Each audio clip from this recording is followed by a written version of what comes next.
Mais c'est pas simplement les mouettes, on s'en fout des mouettes. Ouais. C'est qu'ils voulaient absolument que je dise quelque chose. Il y avait 500 journalistes qui me détruisaient, et qui me suivaient partout. Et l'avocat du club il me dit, mais si, ce serait bien que tu... Je dis, non, j'ai pas envie. Il me dit, si, ce serait bien. Je dis, ok, je vais dire quelque chose.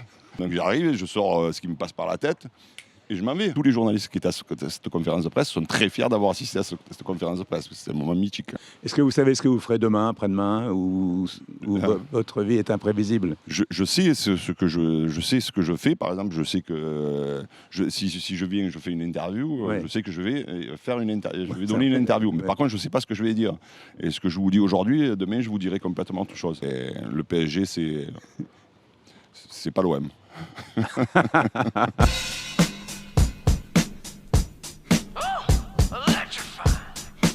Bonjour Éric Cantona. Bonjour. J'ai l'impression que vous avez été acteur toute votre vie en fait. Ben, un petit peu, ouais. Ben, j'ai commencé par le sport, mais selon comme il était pratiqué, j'ai toujours considéré que c'était un art aussi, Ouais. le football. Et c'est une forme d'expression. Et votre personnalité, vous êtes théâtral. Ouais. Oui, je suis théâtral dans le sens où j'ai besoin des gens. J'ai besoin d'être quelque part en représentation, quoi. Mais on est tous un petit peu comme ça, parce qu'on regardait les matchs pendant le Covid, 100 personnes, c'était les mêmes joueurs, les mêmes équipes, les mêmes enjeux. Ils étaient tous là à essayer de gagner les plus grands trophées. 100 personnes dans un stade, sans le public, il ne se passe rien, quoi. Alors vous êtes à Cannes pour les Matins Merveilleux et pour un documentaire qui s'appelle Cantona. On va commencer par les Matins Merveilleux d'Avril Besson en séance spéciale. Alors on voit quelqu'un qui est un peu le contraire de ce qu'on imagine que vous êtes, parce on sait qui vous êtes, mais peut-être pas complètement non plus. Qui est quelqu'un de paternel, de sympathique, qui s'occupe bien des autres. Donc l'histoire, c'est une jeune fille qui a perdu sa maman, qui fouille dans les archives et qui trouve trace de votre existence. Vous êtes Titou, c'est ça, hein, vous êtes dans le sud de la France. Et elle pense que vous avez une histoire avec sa mère. Et quand vous avez rencontré sa mère, ça correspond à sa date de naissance. Donc, on voit le doute qui arrive. Et ce rôle-là, vous l'avez accepté pourquoi? Je l'ai accepté parce que j'ai beaucoup aimé le scénario. Et en général, on me propose des rôles de flic ou de voyou, quoi. Ouais. Voilà, la plupart du temps. Et on est souvent dans des rayons. Alors moi, je suis dans celui-là, d'autres sont dans d'autres. Et on dépend aussi du désir des autres et donc de l'imaginaire aussi des autres. De pouvoir nous imaginer dans un rôle qui est aux antipodes de celui que le commun des mortels s'imagine. Et donc je la remercie vraiment, Avril, de m'avoir proposé un rôle comme celui-là, parce qu'elle a fait preuve beaucoup d'imagination. Et surtout, je l'ai rencontrée pour la première fois il y a 5 ans. Elle a essayé de monter son film. Son film n'a pas pu se monter. Elle en a fait un court-métrage qui a été nominé au César. Donc là, ça a aidé au financement, un petit financement, parce que ça reste un petit film. Et du début à la fin, il y avait ce trio d'acteurs, et elle a conservé ce trio d'acteurs. Je dis ça parce que souvent, quand les réalisateurs n'arrivent pas à monter leur film, bien, ils font appel à d'autres acteurs. À un moment donné, on se dit, mais comment on peut penser à celui-là, et puis après, on peut penser à celui-là. Bon, après, évidemment, tout le monde a envie de monter son film, et c'est difficile de faire des films, donc ils se battent pour faire leur film, et tout est possible. Mais je trouve que, du coup, cette fidélité, cette humanité qu'il y a Avril Besson, on la retrouve aussi dans le film. Ouais, et dans votre personnage en particulier, c'est-à-dire que vous êtes tellement le personnage qu'on s'est dit, mais c'est peut-être lui qui est comme ça, en fait, finalement, et l'image qu'il nous donne par ailleurs, il nous balade. Une chose est certaine, c'est que je connais beaucoup mieux mes personnages que je me connais moi-même. Même si j'y mets un petit peu de moi dans mes personnages, je les connais à la perfection, quoi. Ouais. Et c'est peut-être pour ça que je fais ce métier. Ça me rassure un petit peu d'être un moment de ma vie comme ça dans un personnage que je connais parfaitement, quoi. Mais en même temps, je trouve ça très excitant de moins bien se connaître, avoir une part d'ange et de démon, et de vivre un peu dans l'instinct et la spontanéité avec tout ce que ça engendre, quoi. Alors mine de rien, vous avez fait une trentaine de films. Ouais. Et avec des très grands metteurs en scène. Vous êtes venu ici avec Ken Loach, avec John Woo, enfin des très très grands. Et en fait, des champions qui ont fait du cinéma, qui ont réussi. Il y a Lino Ventura qui n'a pas fait une grande carrière sportive, mais une grande carrière cinéma. Et vous faites les deux. Il n'y a pas beaucoup d'exemples, hein. Non, il y en a. Et on vous compare à Lino Ventura aujourd'hui. Ben, dès le départ, Ouais. on a pensé peut-être, je sais pas, ce qui dégageait, ce que je dégage, je sais pas, au niveau des personnalités en tous les cas, et aussi le fait qu'ils viennent du monde du sport et qu'ils fassent du cinéma sans être forcément passés par des écoles de C'est théâtre. ça, ouais. Parce que évidemment, c'est important les écoles de théâtre, surtout pour le théâtre. Le cinéma, il y a quand même la caméra, elle vous aime ou elle vous aime pas, quoi. Mm. Ça s'apprend nulle part, quoi. Alors, j'ai lu une phrase sur vous dans les cahiers du cinéma. Il joue le contraire d'un sportif. Moins il bouge, meilleur il est. Ah, c'est qui a dit ça? Dans les cahiers du cinéma, ouais. Ah ouais. C'est pas mal. Hein. Ouais, ouais. Oui, pour un ex-sportif, Ouais. c'est paradoxal. Ouais, Ouais. vous ne faites pas beaucoup de mouvements, Ouais, vous êtes intériorisé, ce qu'on Ouais. appelle le underplaying. J'ai Ouais. appris ça ce matin. c'est vrai. Ouais. Et c'est beau. C'est-à-dire le jeu à l'intérieur plutôt qu'expansif, alors que vous êtes expansif dans la vie précédente. Moi, il peut se passer n'importe quoi autour de moi quand je joue, même si j'ai rien à faire, selon ce qui se passe, machin, j'écoute. L'écoute est très importante, quoi. Et mon grand-père me disait, tu as 2 oreilles, une bouche, il faut que tu écoutes 2 fois plus. Et je crois que l'écoute au cinéma est très important parce que ce qu'on va dire, c'est quand même une motivation de ce qu'on vient d'écouter, quoi. Et ensuite, derrière, ça continue. Ouais. On continue d'écouter, on continue de penser, on pense à ce qu'on a dit, on pense à la réaction qu'ont les autres. Et je me sens pas en plan comme ça. Si je bouge pas, je dis rien, je peux rester comme ça des heures, quoi. Ça me dérange absolument pas, quoi. Mais vous savez bouger. Mais je sais aussi bouger. Ouais, Ouais. vous savez même danser. Dans les matins merveilleux, je danse. Vous dansez. Ouais, Là, c'était une grande surprise dans le film quand vous êtes Travolta, quoi. Enfin, vous dansez sur du disco. Eh ben, c'était ça un peu l'histoire au départ. Mais j'ai toujours aimé danser. Ouais. J'ai toujours aimé danser. Alors, j'ai jamais appris la danse. Je connais pas mais j'ai toujours aimé danser à l'instinct comme ça, comme du flamenco, de la rumba, du disco. Alors là, Ma vous vie, j'ai vous toujours donnez aimé danser. une leçon de danse disco. Oui, et pour ça, j'ai dû du coup passer du temps avec un chorégraphe qui m'a appris certaines passes, tout ça. Et donc, à un moment donné, je transmets ça à celle qui pense que je suis son père, alors qu'il ne s'est jamais rien passé finalement avec sa mère. Et il y a eu une profonde histoire d'amour, un amour manqué, quoi. Et on n'a jamais même fait l'amour, quoi. Alors, on va voir cet extrait de leçon de danse. Travolta est également à Cannes, donc ça tombe bien. Ouais, c'est pas mal. Pas mal. Ça, c'est le deuxième. Ça. Le troisième, les 8 ans de Travolta. Travolta. 1, 2, 3, 4, 5, 6, 7, 8. Non, en diagonale, Appuie-toi sur ta jambe droite. Voilà. Et tu regardes de là. Tu pointes vers le haut, tu regardes vers le haut. Tu pointes vers le bas, tu regardes vers le bas. 1, 2, 3, 4, 5, 6, 7, 8. Ok. Vous êtes là aussi pour le documentaire Cantona. Donc c'est votre histoire de joueur de foot. Là, ça c'est cantonné au foot. Et c'est une histoire qui est d'une richesse incroyable. Et vous ne ressemblez à aucun autre joueur. Même quand vous arrêtez pas, vous disparaissez, ce qui n'est pas la même chose. Ouais. Je ne suis pas forcé d'arrêter, quoi. Non, vous n'avez pas fait de tournée d'adieu, vous n'avez jamais dit, on n'a jamais su si vous avez peut-être qu'il va revenir, on ne sait pas. Ouais. Vous avez entretenu tout ça, toute votre vie, vous l'avez fait, une vie de footballeur romanesque, ça n'existe, il n'y a que vous, quoi. Il y a pas, en général, c'est toujours bien organisé. Et vous, c'était assez désorganisé vu de loin, mais sûrement pas pour vous. Bah, c'est à l'image de celui que je suis. Et comme je disais tout à l'heure, une part d'ange et de démon, mais que j'ai accepté depuis longtemps, quoi. Voilà, avec les bons côtés, les belles choses qu'on peut faire, et puis certaines fois, certains dérapages, quoi. Mais que j'assume parce que j'ai toujours une petite part d'optimisme. Quoi qu'il se passe, même s'il se passe quelque chose de mal, c'est pour m'amener à un endroit où je ne serais jamais allé sans avoir vécu ça, quoi. Et finalement, là où je suis aujourd'hui, c'est grâce à tout ça, quoi. Ouais. Et j'ai toujours le moyen de m'exprimer, ce qui est vital pour moi, dans toute forme d'art, quoi. Donc je regrette absolument pas tout ce qui Aucun s'est passé. regret sur rien. Et j'essaye de vivre le plus librement possible. Je suis très en instinct. On parlait de la lecture d'un scénario tout à l'heure. Avril Besson n'avait pas fait de film, quoi. Et je lis pas très bien à haute voix.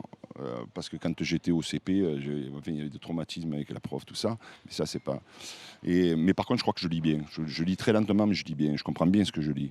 Et je crois en cet instinct quand je lis quelque chose, quoi. Et après, c'est important de rencontrer la personne. Alors, des fois, je vois des scénarios. J'avais fait un film, par exemple, de Yann Gonzalez, c'était Rencontre d'après minuit. Le scénario, il est un peu magnifique, mais selon qui le fait, on peut tomber dans le vulgaire, quoi. Mais lui, il est d'une élégance incroyable. J'avais vu ses courts-métrages, qui étaient justement borderline comme ça, mais avec un esthétisme incroyable. Donc, j'ai décidé de faire ce film. Mais tout ça, c'est des petits films où on ne gagne rien, quoi. Juste, si, on gagne énormément. C'est-à-dire, c'est une grande aventure artistique, quoi. Vous avez eu deux pères dans le football un peu, non? D'abord Alex Ferguson, le plus grand, c'est qui ressort évidemment, c'est très émouvant, très touchant, le rapport que vous aviez avec lui. Manchester United, c'est votre plus belle histoire de foot. De ce documentaire, il en ressort le portrait d'un homme qui essaye d'être le plus libre possible, avec toute, comme on disait, hein, part d'ombre et de lumière. Et moi, je suis parti à 15 ans de chez moi, donc j'ai pas vécu vraiment la crise d'adolescence avec mon père. Je l'ai vécu avec Giroud. Oui, vous avez été très vite dans la lumière. Oui, et puis j'ai eu besoin de quelqu'un qui était un père, quoi. Donc Giroud a été un père à un moment donné de ma carrière, au tout début de ma carrière. Et Alex Ferguson a été un père pour moi aussi à la fin de ma carrière. Ouais. Et ce documentaire raconte cette histoire. Les réalisateurs ont choisi cet angle, quoi. Et un documentaire sur moi, il y a plein de gens qui voulaient en faire. Déjà, je voulais que ce soit des Anglais. Des Anglais, il y en avait plein aussi. Pourquoi? Mais le producteur est venu... Vous êtes mieux compris par les Anglais que par les Français. Non, c'est comme l'idée qu'on a eu au départ du film de Ken Loach. Ouais. Et c'était important que ce soit un Anglais qui aime le foot, parce qu'il transparaît des choses à l'image. Quand ces gens quand on est anglais et qu'on est passionné de football, eh bien, on sait ce qu'on ressent, quoi. Et ça, c'est comme dit, la caméra elle prend des choses que personne ne voit. Hein. C'est comme les ondes, là, on ne les voit pas, quoi. Mais la caméra elle est prête à prendre notre âme. Mais ça ne s'explique pas scientifiquement, quoi. Mais au niveau du foot, vous êtes plus anglais que français, en fait. I am not a man, I am Cantona. Oui. Ouais. Mais donc ils ont décidé de faire ce documentaire. Et je trouve que ça aurait pu être une histoire d'amour, ça aurait pu être un film. Ça aurait pu être une histoire d'amour, ça aurait pu être une histoire entre un adolescent et son père, ou une adolescente et sa mère, entre un prof et ses élèves. Et moi, j'étais très ému à la fin de la projection, mais en même temps, et aussi, il y avait des gens qui étaient émus, parce que je pense que ça leur parle aussi. Chacun se retrouve un peu. Et je discutais avec des gens qui disent, à un moment donné, on oublie même que c'est du football, quoi. On nous raconte l'histoire d'un homme qui essaye de vivre le plus librement possible dans un monde et en même temps on se bat pour gagner des matchs, on est là pour gagner des trophées, parce qu'on n'existe que finalement cette relation qui existe avec Ferguson, c'est parce que tout cet amour qu'il m'a donné, je lui ai donné ma vie et je continue de lui donner ma vie. Et c'est ça qui est fort aussi. Et ce qui est fort aussi, c'est que vous êtes sans calcul dans vos propos, sans calcul quand vous racontez votre vie, vous n'en faites pas, vous racontez pas autre chose que ce que vous êtes, ce que vous avez vécu. On va voir un extrait. Les gens qui m'ont traité de fou sont des gens que je respecte, parce que je suis heureux d'être fou, parce que je trouve ce monde où les gens qui y vivent très banal, quoi. Donc maintenant, celui qui sort de l'ordinaire est traité de fou, et je suis heureux de l'être. C'est moi, quoi. Et je changerai pas, et je changerai jamais. Il avait un caractère qui était trop entier pour ne pas broncher, pour ne pas dérailler juste un peu. Mais il n'a pas le blanc du poireau. Hein. Il ne faut pas croire que c'était un gabarit qui était facile à gérer, ça. Hein. Parce que, voilà, au football, il pouvait faire des trucs, machin, mais tout ça, il fallait aussi le gérer. Hein.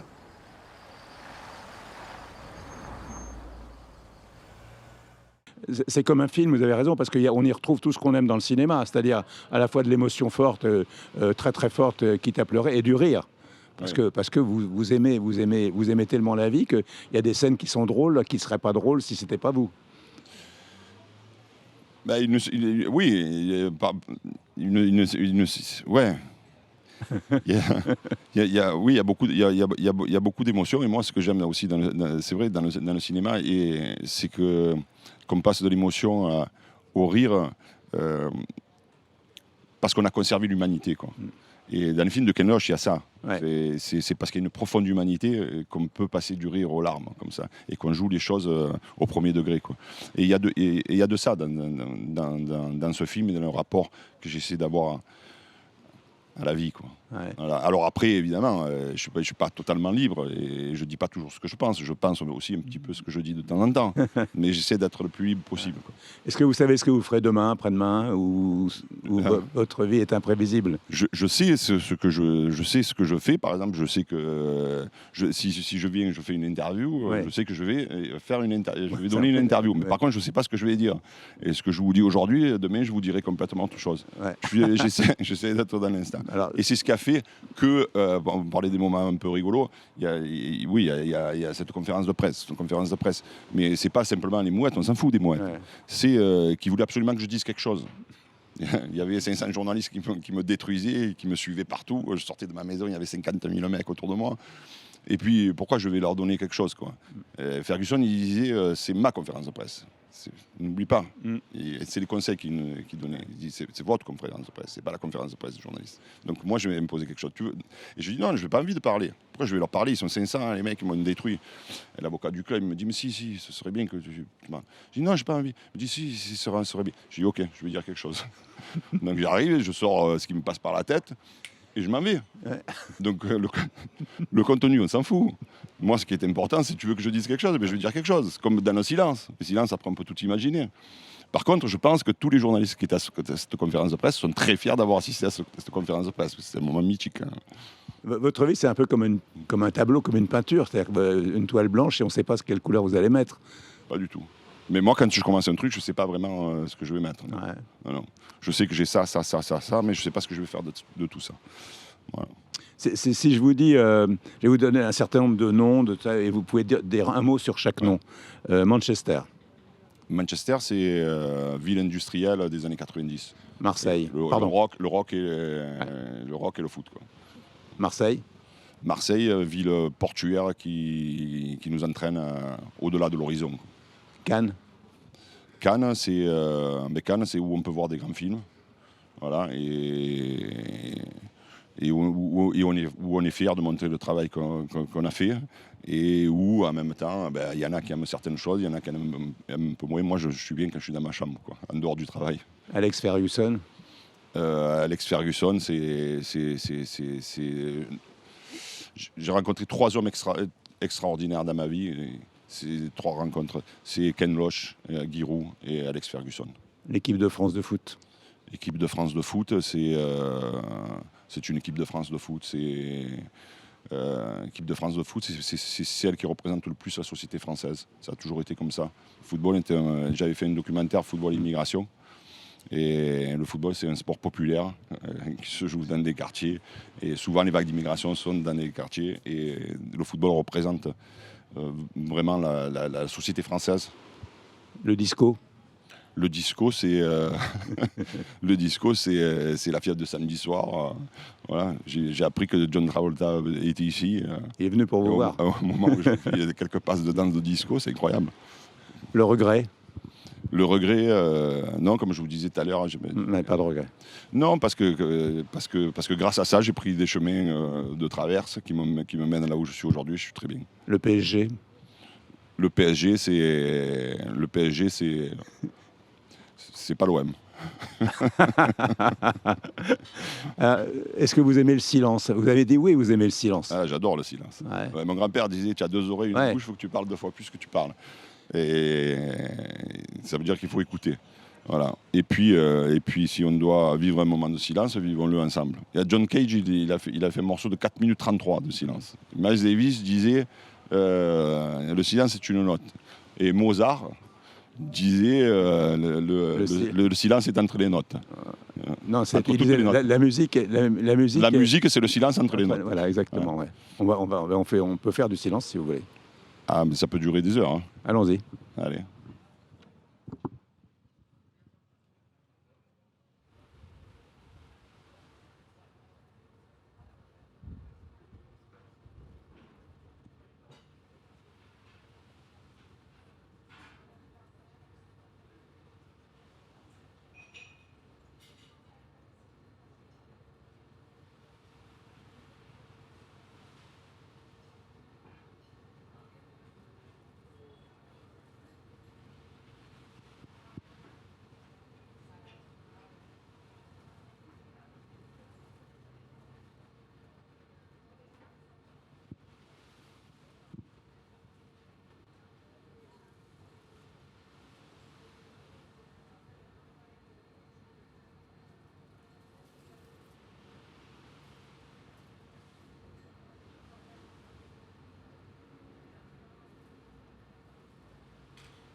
À quoi pensez-vous? Méditer sur le son. Et le son, c'est une forme de méditation que je me suis inventé, quoi. Se concentrer seulement sur le son. Parce que là, si je me concentre sur ce qu'on se dit, Ouais. c'est l'écoute qu'on a, quoi. Mais si je me concentre sur le son des vagues, Les vagues. j'entends que les vagues. Et les vagues, après, c'est les pensées qui se suivent et s'enchaînent, quoi. Et les vagues me ramènent à une calanque de Marseille où j'ai passé beaucoup de temps quand j'étais enfant. Voilà, et donc j'ai des souvenirs comme ça qui s'enchaînent. Et moi, je pensais à Didier Roustan. Didier Roustan. On est à Cannes ici, C'est vrai. je suis avec Ouais, vous, et ouais, voilà. ouais, c'est une profonde pensée d'un ami profond. Merci beaucoup. Antoine. Merci.